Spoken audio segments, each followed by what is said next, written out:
అగచర్ల సంఘటన. అంతకుముందు పోలీసుల్లో కొంతమంది హోంగార్డు, కొంతమంది కానిస్టేబుల్స్ మేము వెట్టి చాకరీ చేస్తున్నాం ఇది అని దాని మీద వాళ్ళ భార్యలు ఆందోళన చేయడం ఇదంతా జరిగింది.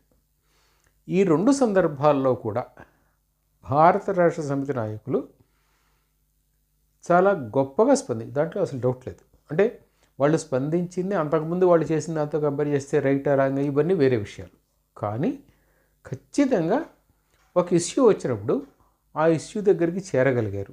దాన్ని రాష్ట్ర మీడియాలో, జాతీయ మీడియాలో హైలైట్ చేయగలిగారు. అంటే ఇది వరకు కాంగ్రెస్ పార్టీ 10 ఏళ్ల పాటు ప్రతిపక్షంగా ఉంది కదా, 2014 నుంచి 2023 వరకు. ఈ 10 సంవత్సరాల్లో ఈరోజు భారత రాష్ట్ర సమితి నాయకులు చేసినంత గొప్పగా ప్రజల పక్షాన నిలబడ్డం అన్న